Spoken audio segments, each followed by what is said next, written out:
1절부터 15절까지입니다. 같이 한 목소리로 공독하겠습니다. 여호와께로부터 에레미야에게 말씀이 임하니라. 이르시되 너는 여호와의 진문에 서서 이 말을 선포하여 이르기를 여호와께 예배하러 이 문으로 들어가는 유다 사람들아, 여호와의 말씀을 들으라. 만군의 여호와 이스라엘의 하나님께서 이와 같이 말씀하시되 너희의 길과 행위를 바르게 하라. 그리하면 내가 너희로 이곳에 살게 하리라. 너희는 이것이 여호와의 성전이라, 여호와의 성전이라, 여호와의 성전이라 하는 거짓말을 믿지 말라. 너희가 만일 길과 행위를 참으로 바르게 하여 이웃들 사이에 정의를 행하며 이방인과 고아와 과부를 압제하지 아니하며 무죄한 자의 피를 이곳에서 흘리지 아니하며 다른 신들 뒤를 따라 화를 자초하지 아니하면 내가 너희를 이곳에 살게 하리니 곧 너희 조상에게 영원 무궁토록 준 땅이니라. 보라, 너희가 무익한 거짓말을 의존하는도다. 너희가 도둑질하며 살인하며 간음하며 거짓 맹세하며 바르게 분향하며 너희가 알지 못하는 다른 신들을 따르면서 내 이름으로 일컬음을 받는 이 집에 들어와서 내 앞에 서서 말하기를 우리가 구원을 얻었나이다 하느냐. 이는 이 모든 가증한 일을 행하려 함이로다. 내 이름으로 일컬음을 받는 이 집이 너희 눈에는 도둑의 소굴로 보이느냐. 보라, 나 곧 내가 그것을 보았노라. 여호와의 말씀이니라. 너희는 내가 처음으로 내 이름을 좇아서 실로에 가서 내 백성 이스라엘의 악에 대하여 내가 어떻게 행하였는지를 보라.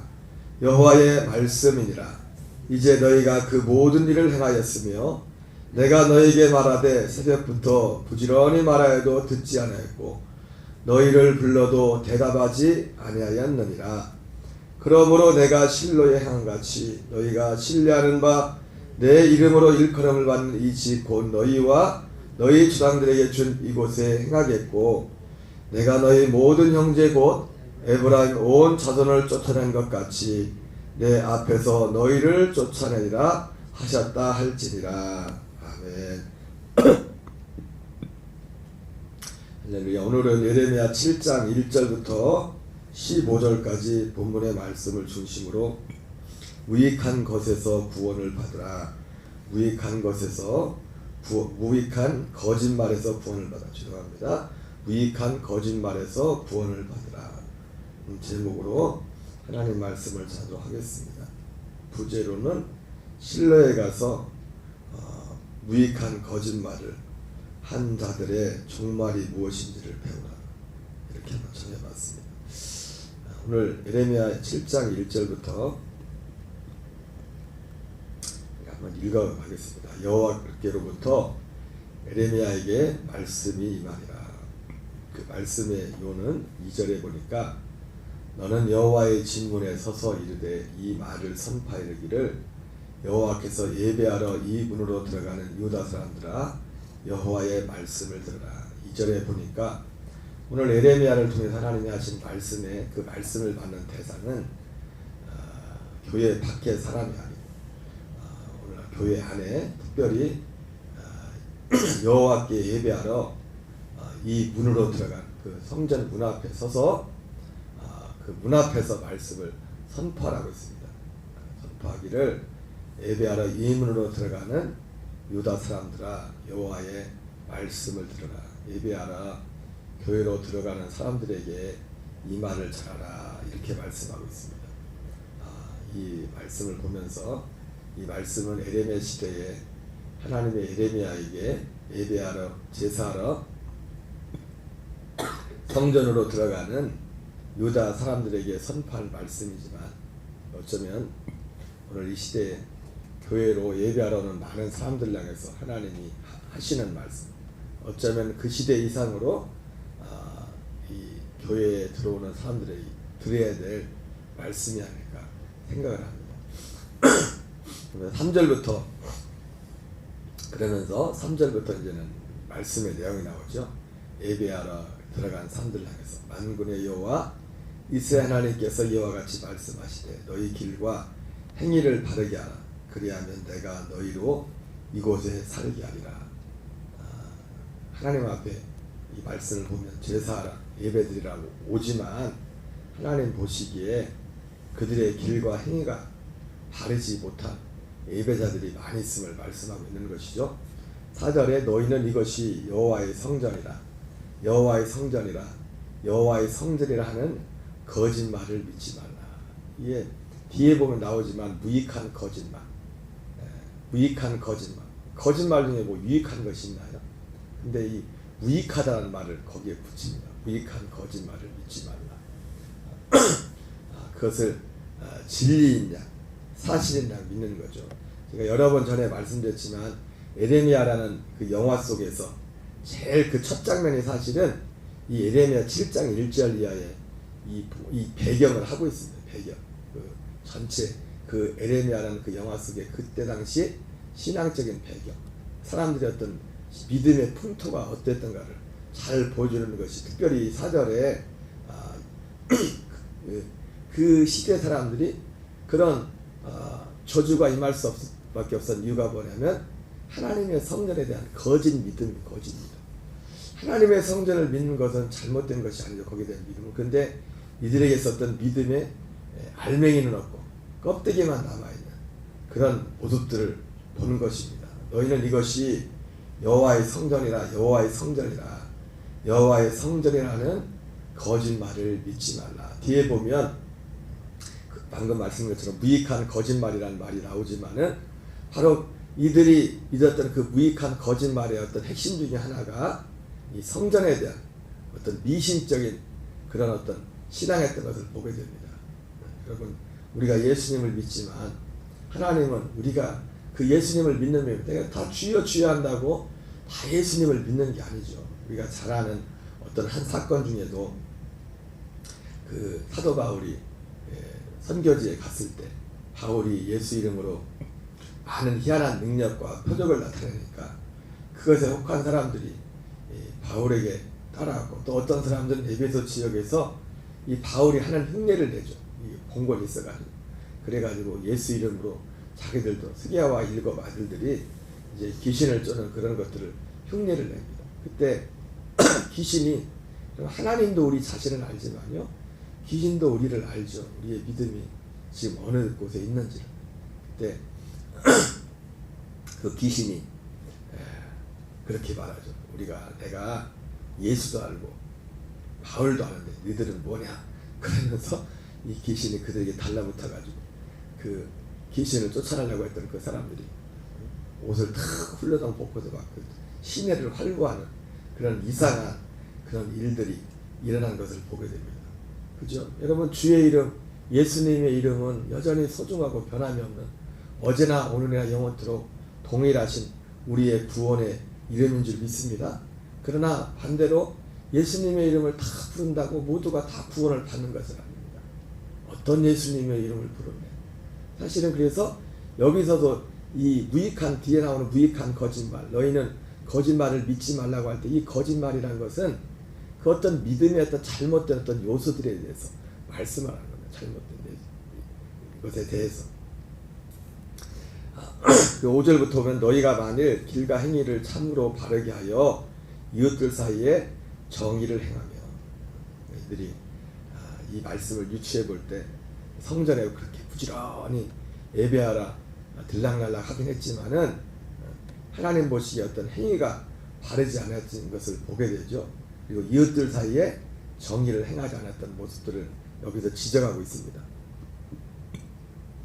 6절에 보니까 그 구체적인 내용이 나옵니다. 이방인과 고아와 과부를 압제하지 아니하며 무지한 자의 피를 이곳에서 흘리지 아니하며 다른 신 뒤를 따라 화를 자초하지 아니하며, 이들이 보니까 성전에 예배하라는 이렇게 부지런히 왔다 갔다 하면서도 이방인과 고아와 과부를 압제했던 것 같습니다.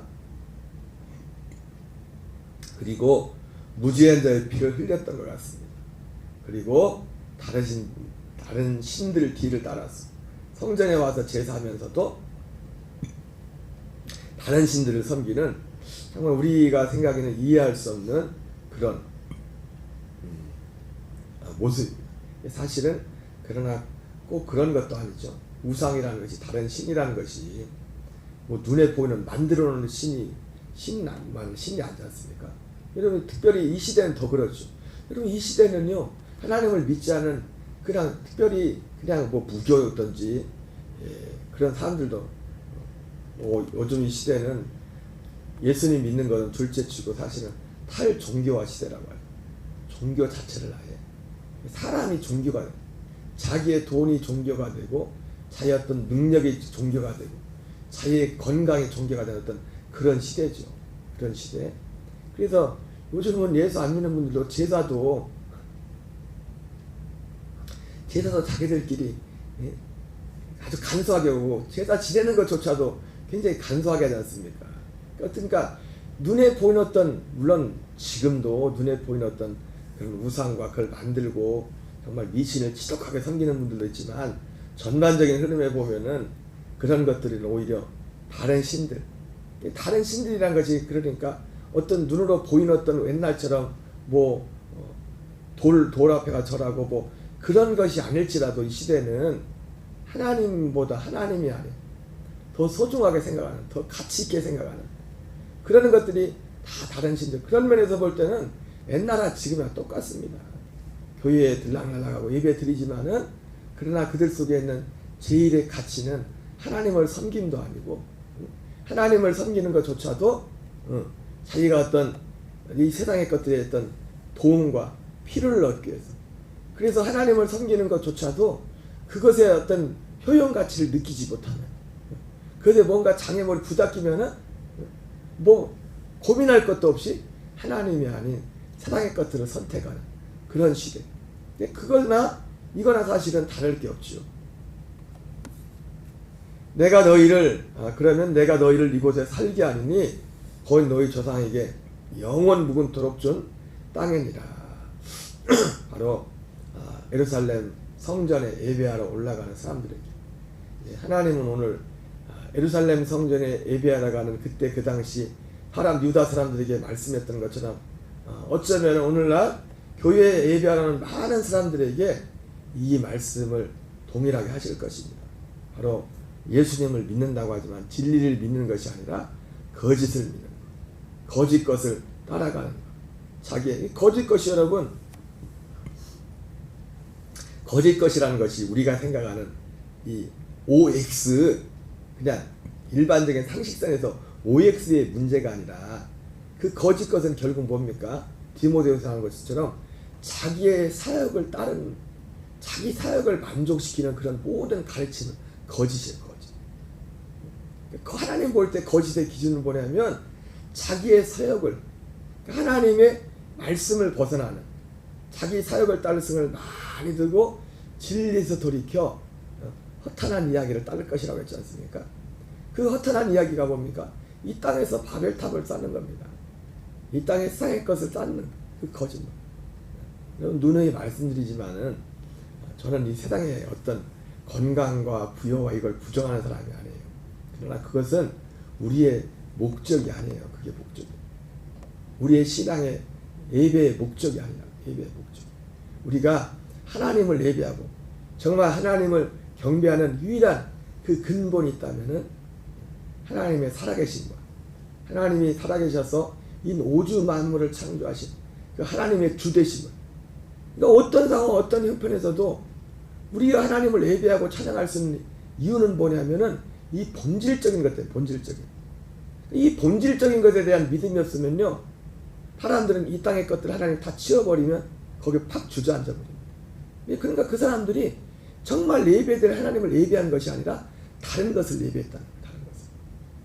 하드락과 메삭과 아벳노고 같이 당신들이 우리를 불 가운데로 집어넣으면 하나님이 끄집어낼 것이, 하나님의 살아계심을 믿었죠. 그러나 그리 아니하실지라도 우리는 이 신랑 앞에 절할 수 없나이다 했던 것처럼 세상의 것들을 다 치워버, 하드락과 메삭과 아벳노고는 세상의 것들을 다 하나님이 치워버려도 하나님 그 자신을 위하여 예배할 이유가 있었습니다.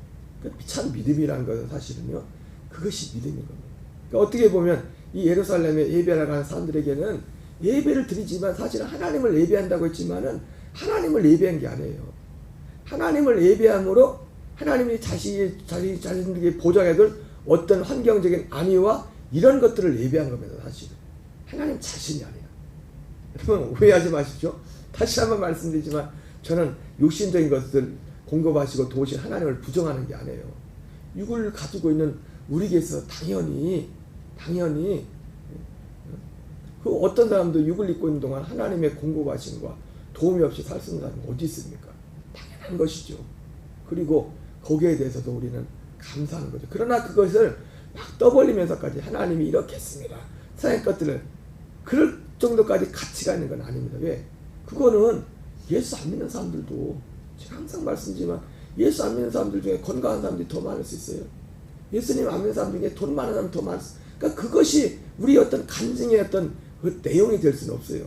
세상 사람들이 보면 웃을 거예요. 대부분 교회에서도 물론 뭐 그게 잘못된 건 아니지만은 이 육신적인 것, 물질적인 것이 우리의 신앙적인 것과 전혀 무관한 건 아니에요. 왜? 하나님께서도 이렇게 하면 이걸 더해준다고 했기 때문에 우리의 어떤 육의 범사가 잘 되고 강건한다는 것은 그게 100%는 아닐지라도 또 많은 경우에 이 사람이 하나님과의 관계가 잘 됐다는 어떤 근거도 되는 거예요. 사실 그게 꼭 틀린 건 아니에요. 그렇다고 그 사람들이 범사 일반 생활이 잘 된다고 일반의 어떤 삶의 성취를 이뤘다고 그렇다고 또 100% 그 사람들이 하나님과의 관계가 좋다고는 할 수는 없어요. 하나님 관계없이도 세상에서 많은 부를 이루고 세상에 존경을 받는 얼마나 많은 사람들이 있겠습니까? 그런 사람들이 볼 때 예수님을 전하면서 진리가 아닌 이렇게 했더니 하나님께서 이렇게 축복했다고 하면 그 사람들도 웃어요. 얼마나 축복해 줬는데 그래서 얼마나 벌었어요? 안 믿는 사람들 볼 때 그럴 거 아니에요. 그러나 우리는 그거 없어도 베드로가 말했던 것처럼 진짜 전해야 돼. 내가 은과 금은 내게 없어도 내게 있는 것으로 내게 주노니 나사렛 예수 이름으로 일어나 걸으라 했던 것처럼 베드로는 은과 금이 없었지만 나사렛 예수 이름으로 그분의 주 되심과 그리스도 되심 우리가 하나님을 찬양하고 하나님을 예배하는 가장 근본적인 그분이 우리의 주 되심과 근데 주만 되신 것이 아니라 그리스도 되심 그 그리스도는 뭡니까? 하나님이 창세전부터 모든 인생들의 계획안 그 약속 그것이 그리스도 되심 그 약속 우리가 세상을 사는 목적이 사실 이거 제가 주일날도 말씀드렸지만 하나님이 우리를 세상에 보내신 목적은 딱 하나입니다. 그 그리스도를 만나도록 그리고 그 그리스도는 어떤 그리스도라고 했습니까? 두 번째 나타나는 그리스도 첫 번째 나타나는 그리스도 당연히 첫 번째 나타나는 그리스도도 만나야죠. 그분 앞에 가서 우리의 죄를 회개하고 그리고 십자가에서 그분과 함께 죽는 그 첫 번째 과정이 필요하죠. 결국 그 다음 과정 로마서 7장 하절 말씀 다른 얘기에 가라. 히브리서 9장 18절에 그리스도께서 이와 같이 우리 죄를 담당하시려고 단번에 들으신 바 되셨다. 첫 번째 나타나신 그리스도가 죄와 상관없이 우리를 구원에 이르기 위하여 자기를 바란 자에게 두 번째 나타나신다. 그러니까 여러분 구원이라는 것이 거기 나오지만은 두 번째 나타나시는 그리스도를 만나는 게 구원이에요. 그래서 그것을 에베소서는 새로 지은 바 되었다고 하죠. 새로 하나님이 우리를 새로 짓는 것이 그게 구원이라고요. 그러니까 우리가 하나님을 예배하고 하나님 앞에 기도하는 사실은 유일한 이유는 이것 때문이거든요. 다른 거 없어도 이것 때문에.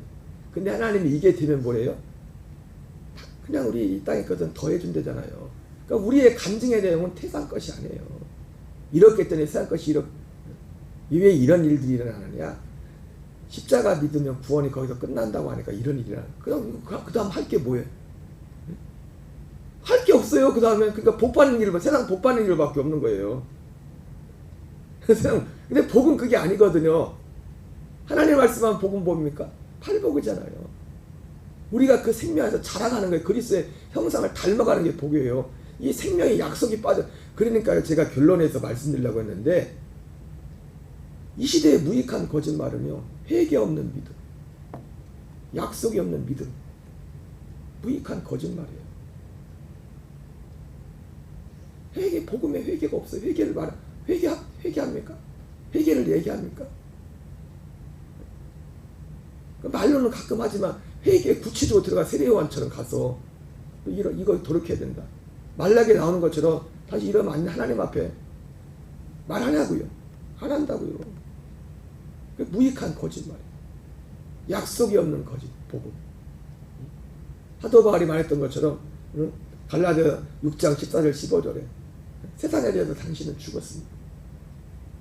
당신은 할래나 뭐할래나 아무것도 아닌데 새로 지으심을 가는 건 중요하니라는 것처럼 저는 이 가치가 사람들마다 자기 삶의 분야에서 열심히 살면 뭔가 이제는 몰두하지 않습니까? 근데 그런 모든 걸 다 합친 것보다, 세상의 모든 걸 다 합친 것보다 이 하나의 가치를 이길 수가 없어요.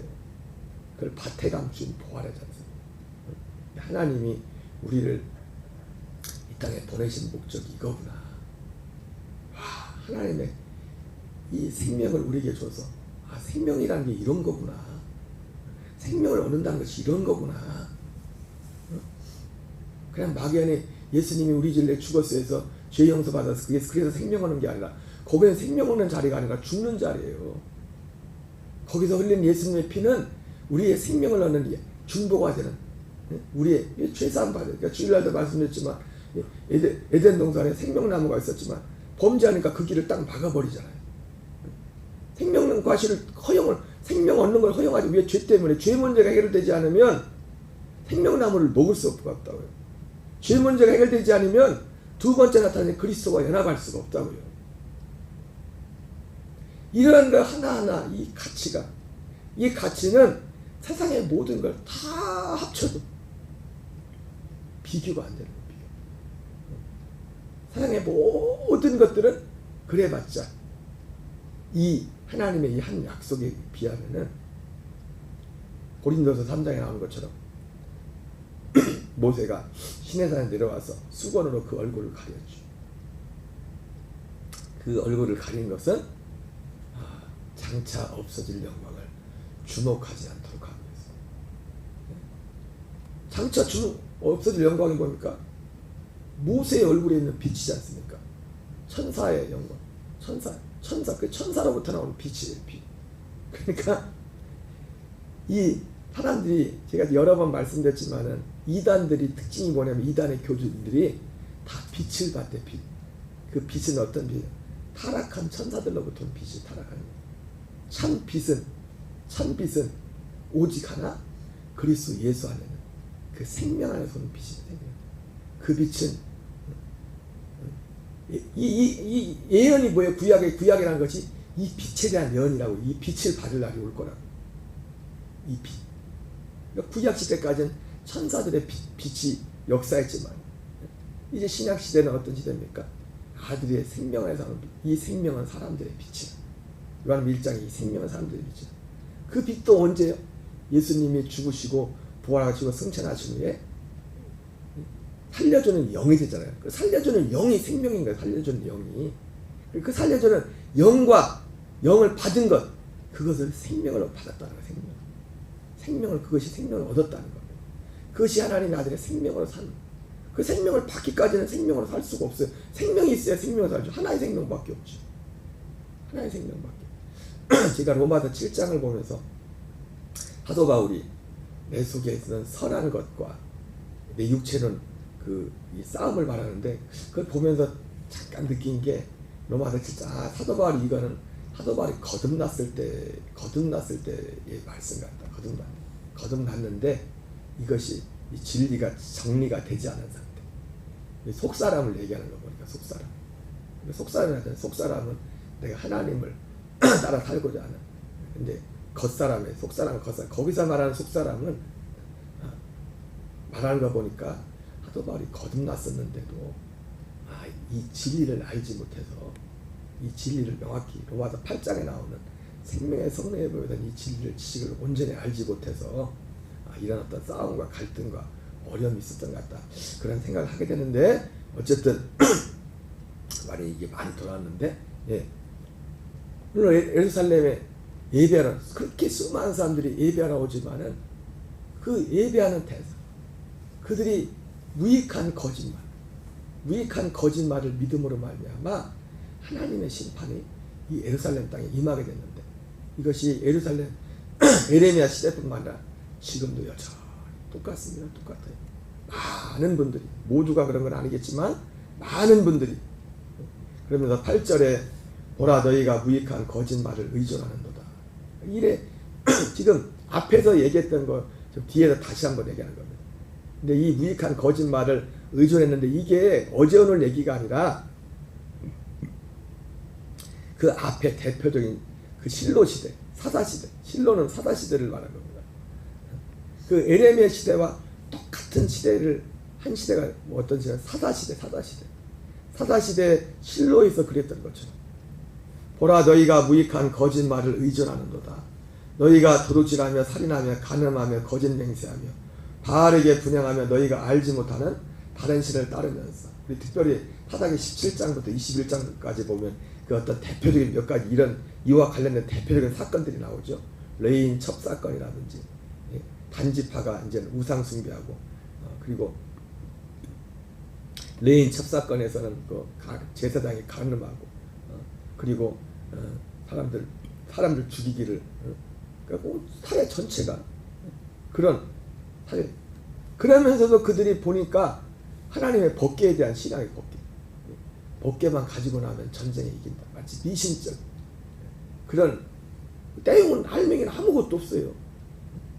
예수 이름 부른다는 것 뿐이지 예수 안 믿는 사람하고 생각이나 말하는 게 다른 게 아무것도 없어. 하나님이 오늘 예루살렘에 들어오는 사람들을 향해서 그것도 뭐예요? 예루살렘 성전에 예배하러 들어간 사람들을 향해서 말씀하는 겁니다. 그러면서 실로에 가서 무익한 거짓말을 믿었던 실로에 가서 그들의 종말이 어떠한지를 배워라. 지금 9절에 말하는 겁니다. 10절 계속 있습니다. 내 이름을 일컬음을 받는 이 집에 들어와서 내 앞에 서서 말하기를 우리가 구원을 얻었나요? 그러면서 구원 얻었대요. 이는 이 모든 가증한 일을 행하려 함이로다. 그죠? 구원파처럼 그 구원이 뭔 죄를 져도 마치 그 교리가 있죠. 그 극단적이지만 여기 표현이 그렇죠. 이 모든 가증한 일을 행하려 합니다. 사람들이 자기 사역을 쫓아서 이게 좋은 거면 이게 편한 거예요. 네? 자기 사역을 따른 사람들은 자기가 어떤 죄를 짓고 많은 데 사는 데 있어서 전혀 장애가 되지 않아요. 그런 소리를 듣고 싶어요. 그것도 목사님으로부터. 목사님이 그렇습니다. 이렇게 얘기해 주면 얼마나 또 믿음이 가겠어요. 내 이름으로 일컬음을 받는 이 집이 너희 눈에는 도둑의 소굴로 보이느냐. 보라 나 곧 내가 그것을 보았노라. 여호와의 말씀이니라. 너희는 내가 처음으로 여기서 나오죠. 내 이름을 둔 처소 실로에 가서 내 백성 이스라엘의 악에 대하여 내가 어떻게 행하는지를 보라. 그러니까 실로도 그랬다는 거죠. 실로도 이 무익한 거짓말을 믿었다는 거죠. 그래서 그 무익한 거짓말을 믿을 때 그 삶의 전반적인 삶의 모습은 어땠습니까? 그 시대에 사다 시대에 이스라엘의 왕이었으므로 사람들이 다 자기의 소견에 오른 대로 행하더라. 그것이 그 무익한 거짓말을 의존했던 그들의 신앙에 잘 보여주는 겁니다. 무익한 거짓말을. 그들도 예배했죠. 제사했죠. 여호와의 말씀이나 이제 너희가 그 모든 일을 행하였으며 내가 너희에게 말하되 새벽부터 부지런히 말해도 듣지 않았고 너희를 불러도 대답하지 아니하느니라. 어제도 말씀드렸지만 하나님이 가서 예적 길, 선한 길 그것을 알아보고 그 길을 가라고 말씀했지만 문제는 그 길을 가는 건 고사하고 알고 싶은 마음이 없어요. 사람들이 알고 싶은 마음, 그 길이 어떤 길인지, 생명의 길이 어떤 길인지, 참 믿음의 길이 어떤 길인지 알고 싶은 마음이 없어요. 그러니까 그런 사람들에게는 아무리 해봤자 그리고 더 좋은 걸 해봤자 백해무양 소용이 없어요. 소용이. 알고 싶질 않은데요. 그냥 자기 자신들의 안위와 이 땅의 어떤 자기 어떤 이익과 자기 사욕이 어떤 채워주는 거기에만 관심이 있지, 진짜 구원의 길, 진짜 생명의 길, 하나님의, 여러분 다시 한번 말씀드리지만 진짜 생명의 길, 구원의 길에는 이 땅의 것도 하나님의 더해지는 것이 있어요. 그러나 그게 목적이 아니지만, 대답하지 않는다, 부지런히, 지금도 부지런히 말하지만 몇 년을 들어도 이 말씀과는 전혀 무관한 분들이 많을 수 있습니다. 왜? 들으려고 하는 거예요. 이게 목사님이 하는 말 지금 무슨 얘기를 하려고 하는지 알려고 하는 거예요. 알아야죠. 알려고 해야 되죠. 그게 뭔지. 그러나 이들은 알려고 하지 않았습니다. 왜? 무익한 거짓말이 그들의 믿음이었어요. 그들의 신앙이었어요. 그러므로 내가 실로에 행한 같이 너희가 신뢰하는 바 내 이름으로 일컬을 바는 이 집 곧 너희와 너희 조상들에게 준 이곳에서 행하겠고, 내가 너희 모든 형제 곧 에브라임 온 자손을 쫓아낸 것 같이 내 앞에서 너희를 쫓아내라 하셨다 할지니라. 특별히 15절에 에브라임 나오죠. 에브라임은 사사시대에 보면 원래 하나님이 에브라임에게 많은 힘을, 복을 주셨었어요. 복을 줬는데 나중에 에브라임이 어떻게 됩니까? 진짜 해야 될 때 하나님 앞에 하진 않고, 특별히 사사시대는 뒷북만 쳐, 뒷북만. 특별히 므낫세 지파의 두 대표적인 사사가 기도하라고 입달한 사람이 있었는데, 그들이 전쟁하고 왔는데 전쟁 싸우러 나갈 때는 가서 그 곳에 가지도 않고 뒤에서 와가지고 딴짓만 거려. 싸움 다 끝났을 때 와가지고 에브라임 지파가, 야 니네 왜 전쟁 나갈 때 우리는 안 불러줬어? 그럼 딴짓만 거려요. 교회도 가끔 보면 그런 분이 계셔요. 진짜 헌신할 때는 어디 갔는데 안개같이 사라졌다가 일이 다 끝나면 그때 가서 숟가락 갖고 그때서 왜 나는 안 불러줬냐, 왜 나는 안 끼워줬냐. 어쩌면 오늘날 예수님의 이름을 부른 사람들이 정말 중요한 때, 하나님을 위해서 헌신하고 자기를 드릴 땐 드리지 않고 다 끝나고 나서 다 남은 건 자기밖에 남은 게 없어. 주님은 찾아볼 수가 없어. 그 안에. 오늘 하나님은 에레미야를 통해서 말씀합니다. 무익한 거짓말에서 구원을 받으라. 그리고 실로에 가서 무익한 거짓말을 한 자들의 종말이 무엇인지를 배우라. 우리가 드려야 돼. 다시 한번 결론을 냈습니다. 그리고 그 무익한 거짓말의 이 시대의 열매는 두 가지가 없어. 두 가지. 여러분, 하나님께 대한 회개가 없는 복음은 무익한 거짓말입니다. 이 예수 그리스도를 이루시는 이 약속이 빠진 복음은 무익한 복음, 무익한 복음. 오늘 우리 녹동감리교회라는 모든 교인들이 이 무익한 거짓말을 버리고 정말 하나님이 원하는 그 말씀이 무엇인가를 알려고 힘쓰는, 그리고 그 길로 갈 수 있는 그런 복이 있기를 주의 이름으로 축원합니다. 주기도 마치겠습니다. 하늘에 계신 우리 아버지여, 이름이 거룩히 여김을 받으시오며